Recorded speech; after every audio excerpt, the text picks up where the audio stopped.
I'm Aaron from PhoneDog.com, and the Phablet Wars are back. It's part 2 of the review of the Samsung Galaxy Note 2 on PhoneDog, but first, some love to Best Buy Mobile for giving us devices like this for use in our One Pod Bandit giveaway game, which we give to you for free at instantwin.phonedog.com. When you walk into Best Buy Mobile, you won't have to worry about rebates, waiting 8 to 10 weeks for an annoying debit card, or filling out paperwork that you think you might fill out wrong and not get the rebate as a result. At Best Buy Mobile, you'll walk out without dealing with any rebates. Is this the ultimate device, or should you go with something else? Perhaps the One X, perhaps the Galaxy S3, or perhaps something else like the Optimus 4X HD. Who knows? We'll find out in the full review, which starts right now. So part 2 of an epic review between the Galaxy Note 2. It's a supersized Android smartphone with a lot of great features, and while the size may turn some people off, for other people, the specs are going to make this the must-have device. Even if you don't like the size, the specs are killer here. I mean, I'll be honest with you, this device is even too big for me, but I love the fact that it has a 3,100 milliamp hour battery that actually makes it through the day for me. I love the quad-core Exynos processor. Always been a fan of Exynos since the original Galaxy S2 when it was announced in 2011 at Mobile World Congress. A great display, a great camera with some awesome features, S-Beam and more. So it's almost, it's kind of funny. This is the first review where I've been like, maybe we should split this into 3 parts because there's so much to cover, both software and hardware, but we're going to try to keep this in 2 parts. So we'll jump right in from here. Samsung Galaxy Note 2, as you can see here, take a look at part 1 because I covered some of the hardware stuff, messaging, and more. We're going to jump from here right into the browser. Now I've downloaded Chrome, and you can see out of the gate, and actually before we do that, I do want to show you one thing. I know I'm kind of jumping around here, but international device, like I said in part 1, so no pre-installed carrier bloatware or anything like that, but what you do get here is widgets, and overall user interface here, very similar to what you'd see on the Galaxy S3 with the widgets and the apps over here in the notifications area. Where you'll see some differences when I press and hold the screen, for example, and I set the wallpaper, you'll notice that this set wallpaper from area is very Jelly Bean-ish right here, where instead of listing them out, it actually shows icons in kind of a different format. That's a new thing with Jelly Bean. And also, I've downloaded some stuff, obviously, some applications, because I am using this device as my personal device as part of the 30-day challenge that I'm running on YouTube and on the site right now as part of my 30-day challenge series. So I've been carrying it as my personal device, and so you can see all of my personal applications in here. Of course, downloads as well. I can easily access that. But I can go over here to widgets, and I mentioned this in a lot of the Galaxy S3 videos. I like the fact that I can scroll through apps, I can scroll through a million times, and it never goes over to widgets. I have to physically click on that. I like being able to separate them like that, even though they're listed in the same menu. It's nice to be able to do some separation there, and I can actually cut out like this and do the pinch out like I did on the home screen and easily access all my pages of widgets if I so desire. And then, of course, I can scroll down through here as well. So you can see widgets out of the gate. You get some Samsung stuff, but what I like about all of these, the Android 4.1 ones are obviously customizable, as are most of the Samsung ones. So we'll go into, let's find one. Let's say Flipboard, for example. Actually, favorite settings, which I use this one. I actually don't think this one is customizable. Let me double check. 7 home screens, like I said. This one may not be customizable. I was going to say I probably picked the one that isn't customizable, but quite a few of the Samsung ones are customizable, as are the Google ones, the stock Android 4.1 ones. And then I've got my S Note here, for example, and I can bring over that and cancel that out because that one was not customizable as well. Let's see what we've got here. Let's go to S Planner. Let's see if we can customize this one maybe. So it looks like for whatever reason some of these aren't customizable, which is a stark difference from quite a few of the Samsung devices of the past. Most of those are customizable. Now the Android ones, as you can see here with Calendar, for example, or Email, we'll do Calendar, for example. And so I can bring it out here and kind of customize it as I see fit and really make it my own. So on my 7 home screens, I can kind of choose the size that I want and really maximize my screen real estate. Unfortunately, it looks like a lot of the Samsung ones are not that way. So I made an assumption. I was wrong. I will call myself out on that. Bad Aaron, bad Aaron, bad Aaron. So we'll go to Chrome here, for example, and we'll load up CNN, and I was looking at a debate story earlier. So we'll go to PhoneDog.com so you can take a look at what it looks like both in Chrome, and I'm not going to waste the time doing it in the internet browser, but you can see here Chrome is a great browser. Been really impressed with it. Portrait to landscape transitions incredibly fast here. Pinch to zoom incredibly responsive on this device. The Exynos processor works really, really well. Little to no lag whatsoever. And you've got the typical Samsung and Chrome stuff here. Back, forward, I can request the desktop site. I can do new tabs. And I love the way the tabs are organized up through here. As you can see, I can scroll back and forth and it just opens those and kind of has a nice transition effect. Really well done browser here. But just to give you a quick look at the stock browser that comes with it, not that you haven't seen it before, but we'll go into Internet. and take a look, and PhoneDog's loading up as well. So you got your tabs right here. I can add tabs or remove tabs, and then I've got my settings down here at the bottom. I can share the page, I can save for offline reading, and I've got my back and forward buttons directly up here in the URL area. So pinch to zoom, very responsive. It's funny because the feature that I never thought I'd use, that I actually use probably at least once a week now on the Galaxy S3 and now over on the Galaxy Note 2 is S-Beam. It's an absolutely fantastic tool where if you have another Galaxy S3 or you have another Galaxy Note 2, or if you have a Galaxy S3 and a Galaxy Note 2, you have friends with one of the devices or both of the devices, whatever the case may be, you can easily synchronize music files, pictures, and more using S-Beam. So let's say you're at a wedding, let's say you're at an event like that, you know what, you take a bunch of pictures, your friend doesn't take any pictures, and all of a sudden your friend's like, hey, wait a second, I want all those pictures. Well, you can highlight a certain number of pictures, hold the devices together, and automatically synchronize, or wirelessly at that, synchronize your pictures. I literally use that feature at least once every week, if not more often, once every couple of days. Very useful, not just amongst the Samsung devices I have in the office, but amongst my friends, my family that have Samsung devices. It's very useful as well. So S-Beam, great tool. You can find it in more settings here. S-Beam here is obviously turned on. I'm going to go ahead and turn that off while I'm thinking about it, because that will pull out some, or remove some battery life. And we don't want that to happen. Speaking of battery life, 3,100 milliamp hour battery here, absolutely fantastic across the board when it comes to battery life. You can see, I'll go into the gallery and I'll show you some of these pictures here. Forgive me while I pull it up close and actually see here screenshots. Let's see what we've got here. Here's one of my favorites. Here we go, 20% discharging 1 day, so about 26 hours on battery here, 20%. With screen use, with all of this different usage patterns. Very heavy day for me. 26 hours, I'm still sitting at 20%. It's very hard to kill this device. And granted, obviously, when 4G LTE comes on this device, it will be a little bit different, and the battery will suffer a little bit because LTE is notoriously power hungry. That said, been very impressed with that. So, you know, for a lot of people, it's going to be necessarily, or not necessarily, rather a case of like Galaxy S3 or the bigger Galaxy Note. They may have an issue with the size, but some people are going to be forced to go with this because of the big battery and the fact that they don't want to get an extended battery for the Galaxy S3. They like the Note 2, the way it looks, they like the processor, and they like that battery life. So I think for a lot of road warriors, regardless of whether they like the size or not of this device, they're going to have to choose it just due to the battery life. It's been absolutely fantastic on this device, as has Android 4.1. Now, a lot of people have asked me if I see any notable differences here. Project Butter is obviously very evident in a lot of ways. Like when things load up, I'm trying to do an example here. Go to the phone. You can really see it like phone, and if I switch over rapidly to something else, you can see obviously the Project Butter stuff. For example, this. Go to Google now.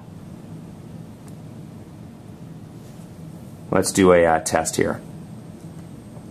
Wait for it to load up. Granted, we are in a kind of a trouble spot for AT&T, so bear with that. Google Now pre-installed, as is Samsung's S Voice, but you'll see with Project Butter some nice transition effects and things like that. That said, I don't really notice a speed difference by any means between Ice Cream Sandwich and Project Butter, and Android 4.1. They're both relatively reasonable on the speed front. Not really seeing a drastic speed boost by any means, but the Exynos processor here just incredibly smooth, it runs really, really well, little to no lag on this device. So let's say, how are the Carolina Panthers doing? The Panthers lost to the Seahawks 16-12. They are playing the Cowboys on October 21st at 1 p.m. Well, considering I'm moving to Dallas, I am not a Cowboys fan, so that's not good. How did the Cowboys do? The Cowboys lost to the Bears 30. Oh, that's just tough. It's a tough week. They know that I'm tough in between teams right now, but due to the fact that PhoneDog East, or PhoneDog Charlotte at least, is relocating. So that, you can do all kinds of stuff with Google Now as a result of Android 4.1. So you've got a lot of different improvements here. Let's take a look at Quadrant Standard here and get a benchmark so we can have a look at an idea, or get a roundabout idea rather, of the overall speeds of this device in comparison to some of the other high-end devices on the market. Now, like I told you earlier, I've been really impressed with the battery life here. 3,100 milliamp hour battery is going to be perfect for those that travel on a regular basis and don't always have time to be near an outlet. They're on an airplane, they're in the car, perhaps they don't have a portable car charger or anything like that. It's really useful. Impressed with the speeds as well. 1.6 gigahertz quad-core Exynos processor, but also I've been really impressed with the earpiece on this device. It's a little bit hard to hold up to the ear due to the fact that it's a larger device. It feels kind of like you're holding up a dinner plate, but that said, in comparison to the original Note, which is a much wider device, or feels a little bit wider in the hand at least, not to mention the LG Intuition on Verizon Wireless, it's a little bit easier, and it's got the resemblance of a Galaxy S3. So they've made the design a little bit more reminiscent of Galaxy S3, kind of synchronizing their series together And so the design's nice. Earpiece is nice and loud. The speakerphone is nice and loud as well. Took it to an AT&T dead spot since I'm obviously running an AT&T SIM card in this and have been relatively impressed with the performance. So overall RF performance has been relatively decent on this. Here's looking at you, Bodylocks. RF has been pretty decent on this device overall. So 6,126 on Quadrant Standard. So take it with a grain of salt. These tests are not indicative of day-to-day performance, but incredibly fast on the Quadrant Standard front. 6,126. So that's pretty impressive there as well. And another thing that's pretty impressive is the camera here. So you get camera-like performance with the GS3 in terms of the overall usability. And we'll pull over, let's say, the iPhone 5 to take a picture of it. And you've got some nice features here as well. You can change, of course, the effects. You can come into settings and change the megapixels, the shooting mode, scene mode, and more. And then, of course, you got your flash here. What I really like, this one's great. Buddy Photo Share, and this is a little bit different from what I was talking about before because Buddy Photo Share, if you set it up prior to going into something, so back to my wedding example that I used earlier, let's say you walk into the wedding and you already have Buddy Photo Share enabled. Well, if there's 3 or 4 of you all taking pictures, they all synchronize to the same folder and you all can walk out with the same amount of pictures. So if you take 10 and each other friend takes 10, you can walk out with 40 pictures if there's 4 of you. I'll make sure my math's right. 10 times 4. Yeah, 40 pictures between you. So obviously you have HDR as well, Share Shot, and best faces, best photo, so you can take a picture with obviously your best face and then overall best photo, and then you've got some burst mode stuff as well. So I can come in here, let's actually do this for example. Let's do best photo. I can take 8 pictures here in rapid fire succession, and I can look and see which one of these is the absolute best picture, and once I find it, I can click on it and use that one and then delete the rest. So that's a really nice feature there as well. Another one that I really like is this one. We'll go into the camcorder here. 1080p HD video recording, but when I'm recording something, I can also take still pictures. Now this isn't anything new to like the One X Plus or some of the other devices, the iPhone 5, some of the other devices on the market, but I just like the fact that I can take stills as well. So if I'm recording something, a football game, a soccer game, whatever the case may be, I can still take stills while I'm doing that and access those in my gallery. So I can go ahead and stop that and come in. Actually, let's go ahead and stop that right there. And let's see here. I should be able to go into my gallery. Bam, there we go. And take a look at that video along with the stills that I took. Apparently my bookcase, which I took a picture of a couple of days prior. So very impressive on the camera front. Pictures look great. Overall quality is fantastic, both here and on the display when you send it via email to somebody or through Dropbox or something of that nature, maybe through S-Beam as well on the device. So again, it's all about software. They do a fantastic job on the software front. Another thing I want to cover here, and I'm going to flip through so you can take a look, is S Note. So when I pull it out, obviously like I showed you in part 1, it says S Pen has been detached, and you can do a wealth of things with the S Pen, including taking screenshots. But what I like is you can turn on that feature where if you walk too far away from the S Pen, it'll show you or it'll tell you rather that you're away from your S Pen. So let's go into Note here, for example, because I want to show you some improvements. And we saw these, or some of these at least, with Android 4.0 on the Galaxy Note. We saw the premium software suite, but again, it's brought over onto the Galaxy Note 2. And so I can do 5 plus 5, for example. And we'll do, not 5 plus S, 5 plus 5 equals 10. Actually, I shouldn't have done equals. But it brings up a bunch of different mathematical formulas here. 5 times 2. And then I can search for it and find the answer to 5 times 2. Other features include Shape Match, which is I'm a big fan of this one for classes. Say you're in geometry class, you're doing something in college, you're doing a diagram for work, and customize, kind of make this my own, bam. And it kind of just lines stuff up and makes it a little bit cleaner. And then of course handwriting to text. And let's do, hey, let me have it, there we go. Oh, let's turn that off. Bam, there we go. The joys of unlocked devices often mean that they come, at least in some ways, in different languages. So, hey, for example, I can say bye if I want to. And overall, I find that, for example, and I can record stuff and I can record my motion as well. So if I'm drawing something, I can record it and then play it back and people can see how I drew it and how I got to the point that I did with the drawing. But overall, I find that the responsiveness of the S Pen is much better. I find that it's much more resembles rather, so you can see here I'm going to say, hey, I can't write and talk at the same time. To me, it resembles real writing more so than the original Galaxy Note. I feel like I'm actually writing on a piece of paper because it looks a lot more like my handwriting than it ever did on the Galaxy Note. And of course, I have the features here, the ability to change color, to change brush type, and more. But again, just it looks very much more natural to me. Aaron Baker. as you can see there. Clean and easy to use, and then of course I can use this as a screenshot tool as well. A screenshot of my wallpaper, or my home screen here, for example. Snap it, bam, can draw on it. Facebook, Foursquare, let's get rid of Foursquare, let's get rid of Fandango, Haytel, let's get rid of that. Play Store, let's highlight that, and I can kind of play around with it and have some fun. Bam. And I can copy that to the clipboard. So nice, functional, easy to use S Pen. It's gotten easier. Love features like that. Also love the preview abilities here. So we'll go into videos, for example, and let's say video player. And in addition to, I like this, I can hover it over and see a preview of the video. Very, very cool there. A lot of cool little features like this. Wonders of nature.